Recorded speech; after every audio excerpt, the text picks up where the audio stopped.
What is up, everybody? It is Alex from Heavy New York calling from Zoom again, and this time after 4 long years, we return with Martijn of Delain. Great to be able to talk with you. Thanks for being here, man.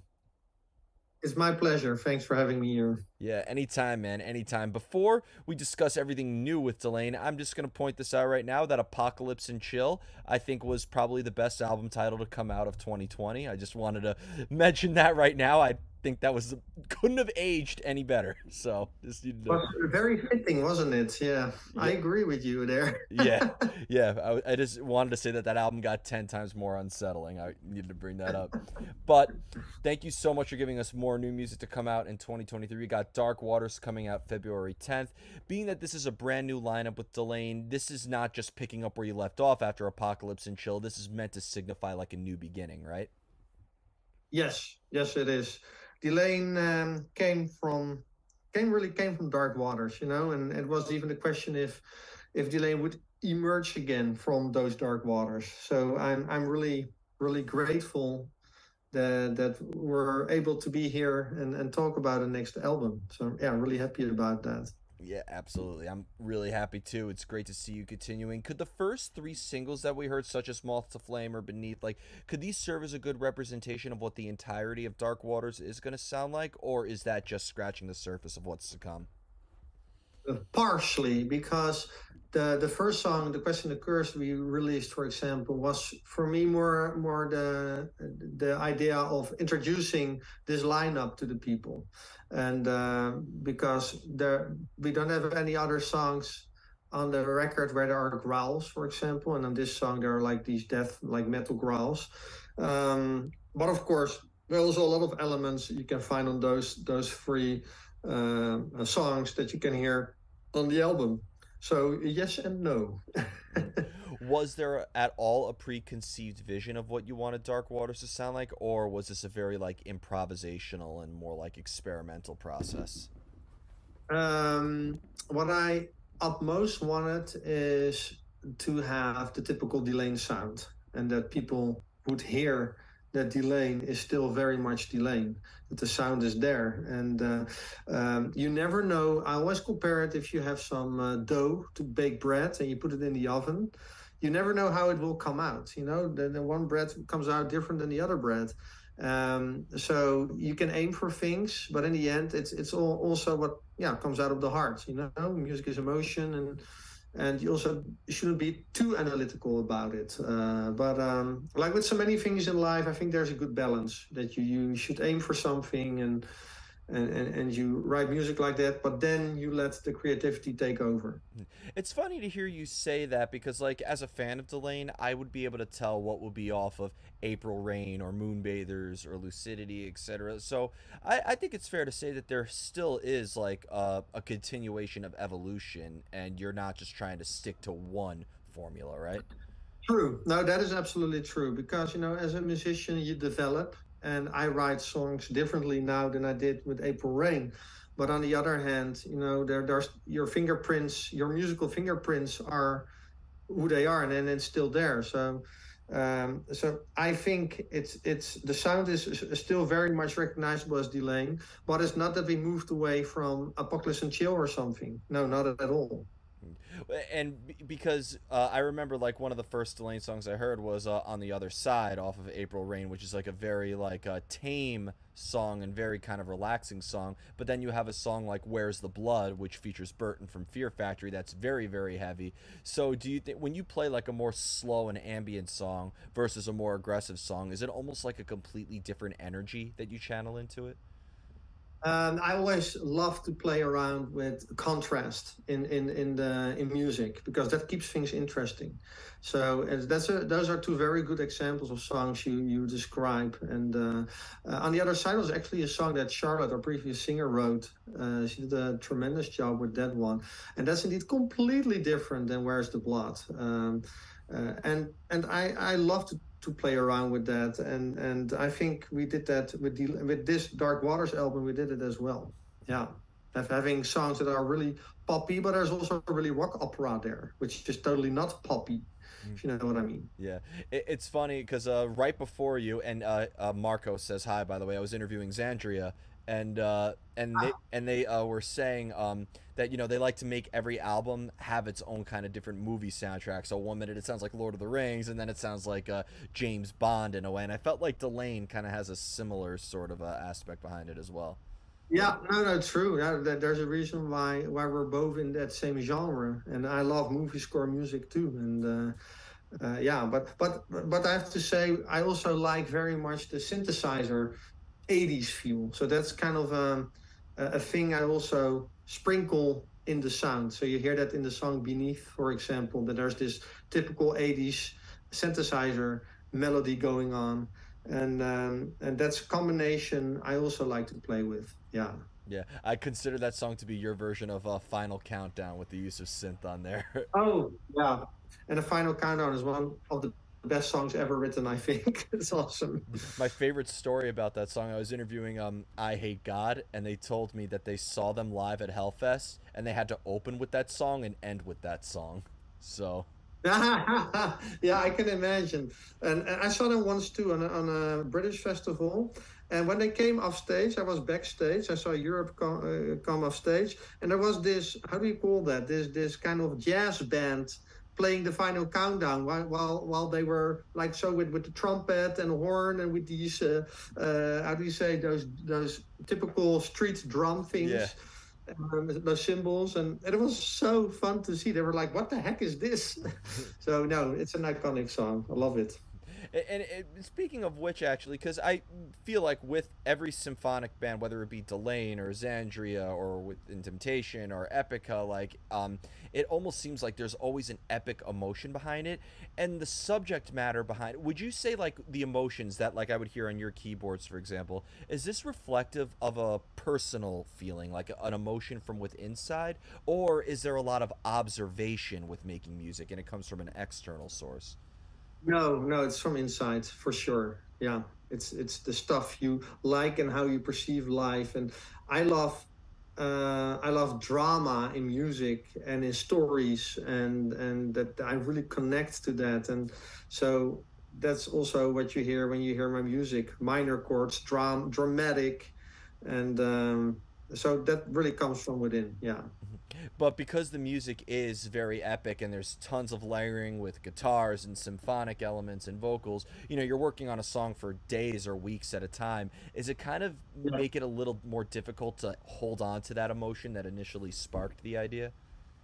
No, no, actually, no. It gets bigger even because in the beginning you kind of really only imagine it, but then layer by layer the real thing comes there, and sometimes it also surprises you how that emotion is, and you make it comes back even bigger, and that's how I perceive it anyway. It also sometimes happens when it doesn't work, that it diminishes, that it gets less. But then I always wonder, like, okay, is this the right song? you Yeah. ever worried that the song you leave out will be a B-side one day and just be the biggest hit you guys ever had? Oh, you know that can happen in music totally. What is funny, we have a song that is a B-side, but live it's always one of the biggest successes for us, and that's the song called "Don't Let Go." I love that But song. on a record it's only a B-side. But live we always play it, and it always the yeah, the venue, the crowd goes nuts. Yeah. Yeah. I was kind of hoping live you would play "Where's the Blood." Like the last time I saw Delain was on the Camelot tour that I interviewed you on in 2018. Or no, I saw you guys with Amorphous afterwards. But the last time we spoke was Camelot. And but like I was wondering if maybe if one of the guys would come up and sing Burton's part in "Where's the Blood," or you should call up a fan to sing that part too. Yeah, that would be cool. Yeah, because you need a specific kind of voice for that. And with the previous lineup, we didn't really have that. But yeah, that's a good one to think about actually, because we only played it once live, only once. I know twice, I think, and one of them was with Burton in the Netherlands. Yeah, Which is awesome. Um, yeah, that's cool. Do you think with this new lineup, and so far with this new album, I think this new lineup is killer. But when you play live, there are going to be some songs off of "We Are the Others" or "Moonbathers" that we have to hear. And whatnot. Do you think that with this new lineup, that maybe brings a new meaning to the material, or maybe brings another side of the material that you haven't had previously? Wow, that's a good one. That's a good one because indeed, of course, we'll play songs from the entire catalog and songs from the past. Uh, well, I can tell you this about that was really funny. We have a song on the April Rain album, Nvidia, and was singing on there from Ronald, our guitar player back then, who is now back in the band. Hmm. And we played this song as well when he was gone, when he was not in the band. But then we left that singing part open. So there was no singing. And this time, when he was again performing this song with us, I suddenly heard that singing again. There was, and that was really emotional to me somehow because it yeah, okay, he's back, and then also this part now changed. So yeah, I bet there will be more of those kind of moments that yeah, parts change a little bit, and yeah, because everybody is different, of course. Yeah. Definitely. And speaking of difference, because I wanted to talk more about with your use of keyboards and synthesizers, could having different effects, the sky's the limit with how you can incorporate keys into your sound. You could be as traditional as the keyboards we heard off of April Rain, for example, but then, you could go all out with many different usages of synth, like what we heard on Apocalypse and Chill. Would you say that maybe, depending on the effect that you're using in your keyboards, it's almost expressing different sides of yourself in a way? Yeah, absolutely. Yeah, yeah. No, as I said, I'm a big fan of the 80s and this kind of synthesizer sound I love to have in the music and I really want that in there and I will keep putting that in there in the future because it just connects me with when I was like a kid, when I was young. But also indeed the orchestral parts and the synthesizer parts and indeed the sky's the limit nowadays and the samples are so incredibly good it's ridiculous how good they are nowadays and so the sky is literally the limit and that's also how I love to write music, not thinking at all from okay how are we going to execute this live, because if you do that you limit yourself and you should think like the sky is the limit and use anything your fantasy your creativity brings you. And what I love about the whole like band, I never really liked the pigeonholing in the genres or anything, but for lack of better words, the whole symphonic side behind it.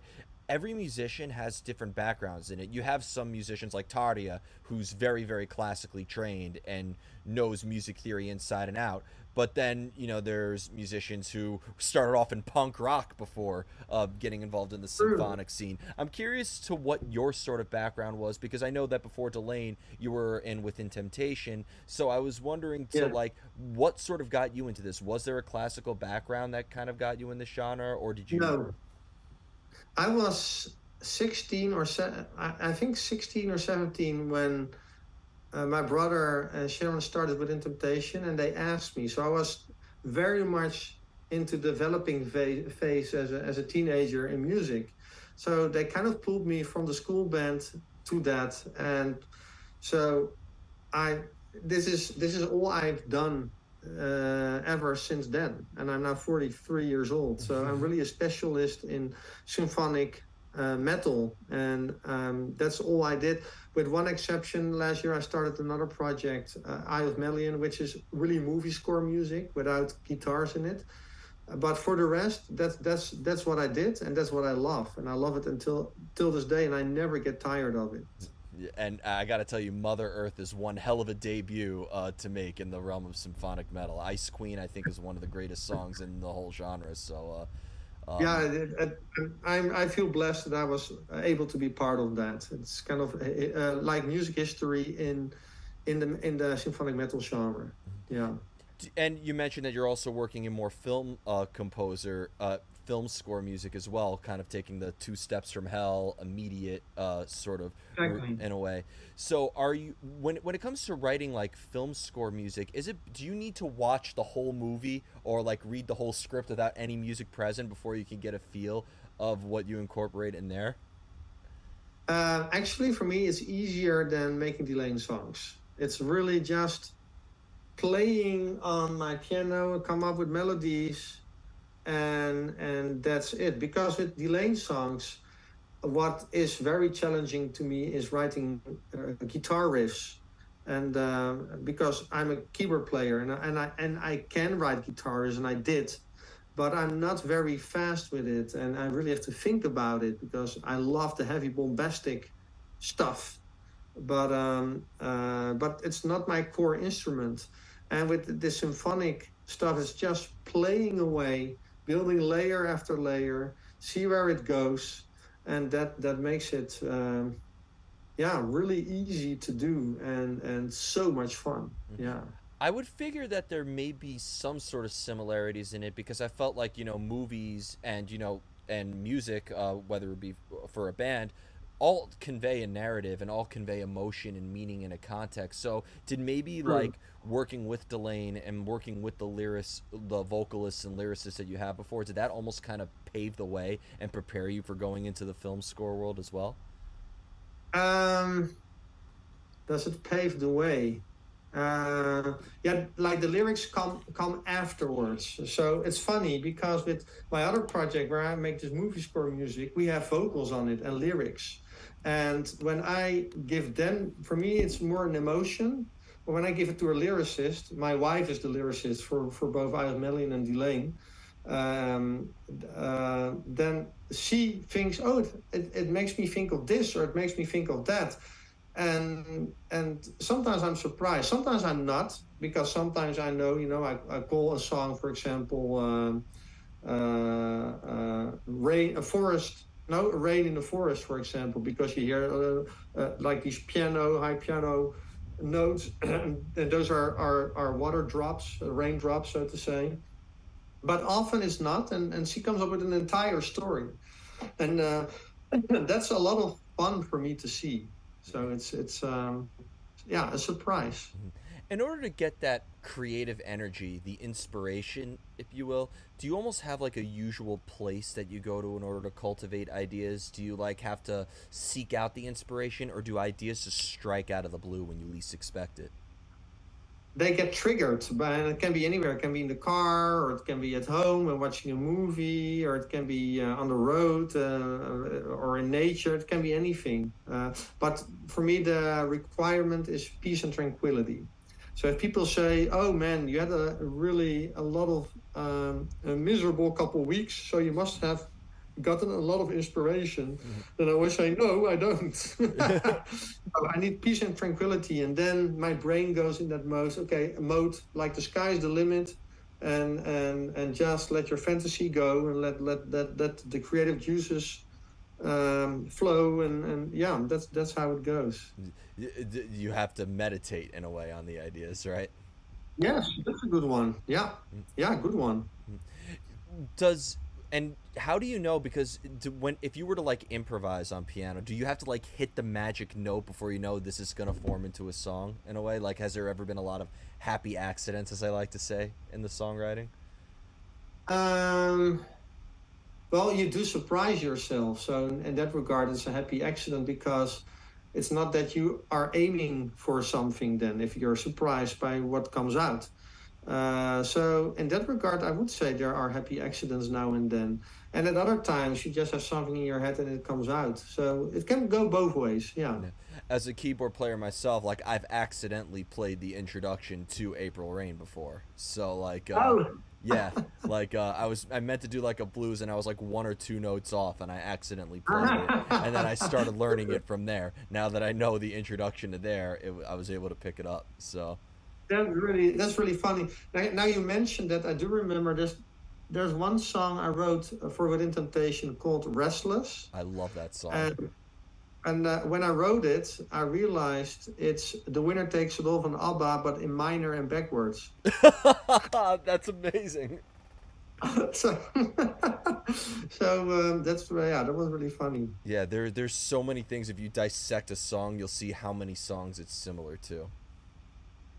Yeah, yeah, and it's not a conscious thing. So if people say, "Oh, but that's like you stole the music." No, you just, everybody gets inspired by everybody, and that's just how it works. And uh, yeah, as long as it's not the same thing and it's different, it can originate at something. I mean, you know how much blues. influenced people and came into completely different music, to just give another example. So yeah, Absolutely. that's how it can work. I think every genre of music was formed by accident in a way.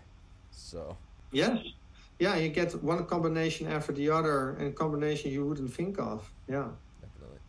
And the final question I wanted to ask you is when it comes to collaborating with different artists, as you've done with Delain, with Temptation, so much, is it better if like everybody is sort of like on the same page live when you're playing the material? Do you all have to be kind of in the same, feeling the same way when you wrote a song when you're executing it live, in a way? Or being that you're in front of an Um, audience in a venue, it's almost kind of impossible to feel that same feeling. no, you have to really encapsulate yourself in the song, because you are experiencing that song together with the crowd. And if you are not experiencing that song, how can you expect the crowd to experience the song? So you need to be in that moment, I think.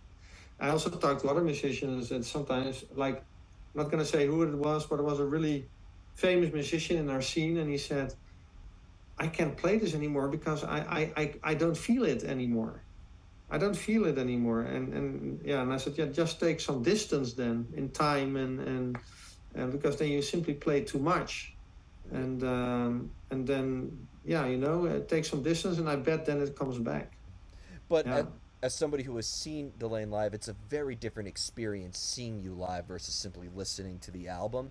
Is there at all, though, a similar energy or anything similar in the creative process to playing live as you do? No, that is true. That I actually think that with some people, because the thing is, not everybody that is in the live band is involved in the writing and in the creation of a record. So that means that sometimes they experience something completely different than when you wrote that song. So then also the energy is different. But it doesn't necessarily has to be that it's a wrong representation of it. No, it's just a different representation. As long as it's fitting, and everybody is themselves, then that is okay. So before we go, I want to thank you so much for your time and for coming back on. I think Delain may have been like the 15th or 16th interview on this channel's history, and now thousands later, it's great to be able to talk with you, and I'm so glad you're continuing to make music. Is there just anything else with the release of Dark Waters that you would like to promote in terms of tours or anything else that you would like to plug? Can you come back to the U.S. Oh, soon, please? well, first of all, thank you so much for your kind words and your good questions. Those are Oh, really, thank really cool questions. And yeah, what I can say is that we will come back to the States, and we will come back to New York. I think we will announce it really soon. And I can't wait for that. And the other thing I wanted to say is that, with all these changes, it's just so amazing to see how much loyal fans we have, and that we're so supporting, and because of those people, yeah, we can still do this, and that's amazing, and I'm so grateful for that. I Yeah. just can't wait to see the symphony of Delain live once again, to hear some of the older songs and to hear this newer material live. Like, this new material needs to be heard live by many, and we look forward to hearing it. Thank you so very much. Anytime, anytime. Everybody, we are here with Delain, Dark Waters, coming out via Napalm Records, February 10th. Be sure to pick it up then. We will see you next time on Heavy New York.